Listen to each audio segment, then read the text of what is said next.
Hey guys, just wanted to post another quick chess video. This game was a 20-minute game. I played the white pieces. This is on Fritz 11, the program, and I think the player was a 1487. That was his rating. And I started the game off with D2 to D4. He played G7 to G6. I played knight to F3. He plays his bishop out to G7. I push the E4.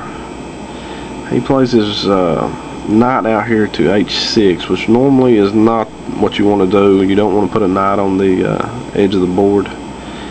So I push H2 to H3, preventing the knight from coming into play at all.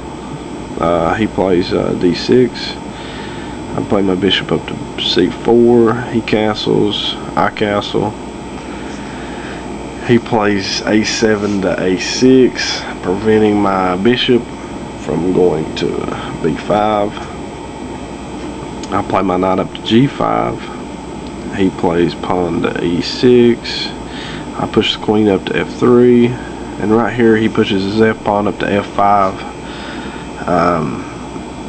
And I go ahead and take the pawn on E6 with my bishop, because after I take the pawn on B6, and if he captures with his bishop, I capture with my knight, and I'm going to have my knight right here placed very well on this E6 square. And that's exactly what he does. He takes with bishop, I take with knight, and then he moves his queen over to E7. I move the pawn up to D5, add a little bit of support to the knight, and he plays his knight over to D7, and I play bishop takes knight on H6. He takes with his bishop, and I take the rook on F8, and right here he takes back with his bishop. I push E4 takes F5. He plays his queen over to F6, threatening to take the B2 pawn, so I have to push C2, C3. He plays the knight out to E5, which is a great place for it. It's attacking the queen. Is able to come to D3 maybe, C4 maybe. But anyways, it's attacking the queen, so I have to move her. I move her down to E2. And his queen takes a pawn on F5. I bring my knight out into the game. He plays B5. I push F2, F4, attacking the knight. He brings his knight down to D3. And I just go ahead and move my queen up to E6 with check. And instead of taking, he just goes ahead and moves his king to G7. So right here I just trade queens, because he's got two pawns in front of his king, and after taking the queen back he's got them separated, so he doesn't have very good defense around his king. He plays takes pawn back. I play B2 to B4, keeping the knight from taking the pawn, and he moves his knight to B2. I play G4, attacking the pawn, one of the king pawns, and he moves his king up to defend it. I move my rook over to E1 on a open file. He moves the bishop over to G7, attacking my C3 pawn. So I just push the rook up to E3, and he plays knight to C4, which is a good move, attacking the rook and the knight. Right here I should have went ahead and took. I guess I should have played knight takes knight, but I pushed the rook up to E7. He plays knight takes knight on D2.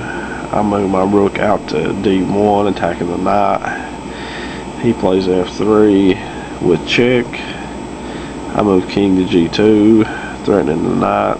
He plays H4 with check. I move the king up to G3. He plays bishop to f6, adding support to the knight and attacking the rook on e7. So I'll move the rook down to e6, pinning the bishop to the king. And he plays pawn takes pawn on g4. I take pawn on g4. And he plays king to f7, relieving the pin. And I play pawn g4 to g5, attacking the bishop. He plays, I think right here he thought that if he moved the rook over to g8, it pins the g5 pawn to my king, and I can't capture the bishop, but I end up playing rook takes f6 with check. And after this move, he resigns. I think he had 12 minutes and 43 seconds left on his clock. I had 4 minutes and 15, so he just ended up resigning, because after rook takes f6 check, he has to move the king, and the knight on h4 will fall, and I've just got a dominant position. And I just thought it was a neat game. I hope you guys enjoyed. Leave comments, and maybe if you've seen a line or something that I've missed, just let me know. Thank you guys.